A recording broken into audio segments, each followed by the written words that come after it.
அதாவது விளக்கேற்றினா எவ்வளவு நல்லதுன்னு தெரிஞ்ச நமக்கு தவறாக எப்படி விளக்கு ஏற்றக்கூடாதுன்னு தெரிஞ்சுக்கணும்.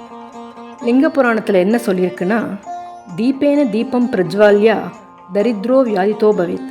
அதாவது கண்டிப்பாக ஒரு விளக்குனால இன்னொரு விளக்கை ஏற்றவே கூடாது. அப்படி செய்கிறதுனால வறுமை மற்றும் வியாதிக்கு அழைப்பு விடுத்த மாதிரி ஆகிறது.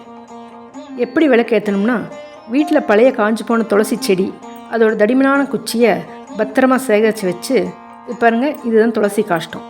இதில் லக்ஷ்மி தேவியோட விசேஷமான சன்னிதானம் நிறைஞ்சிருக்கிறதுனால இதை எண்ணெய் இல்லாட்டி நெய்யில் ஒரு செகண்ட் நல்லா இப்படி நினச்சி இப்படி விளக்கு ஏற்றுறதுனால நீங்கள் ஒரு விளக்கு ஏற்றினா 100 விளக்கு ஏற்றின பலன் கிடைக்கிது.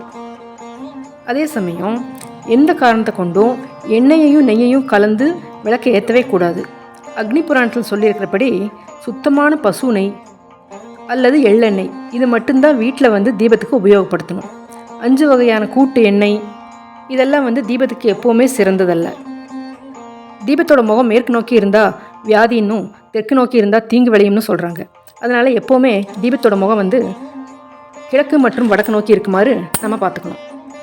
விளக்கேற்றிய பிறகு அது சாந்தமாகிற வரைக்கும் அதை நகர்த்துறதோ நம்மளோட சொந்த உபயோகத்துக்கு எடுத்துகிட்டு போகிறதோ கூடவே கூடாது.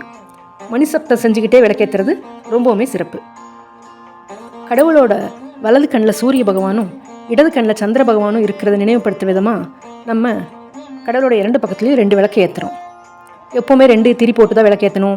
எல்லாத்தையும் பொறுத்துக்கிற பூமாதேவி தீபத்தோட தாபத்தை பொறுத்துக்க மாட்டாங்கிறதுனால தீபத்தை எப்போவுமே நிலத்தில் வைக்காமல் மரப்பலகை இல்லாட்டி தட்டில் தான் வைக்கணும். இது எல்லாமே நமக்கு தெரிஞ்ச விஷயம்னு நினைக்கிறேன்.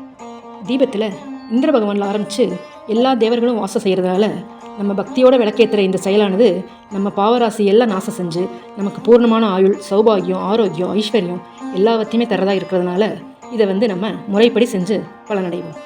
நன்றி.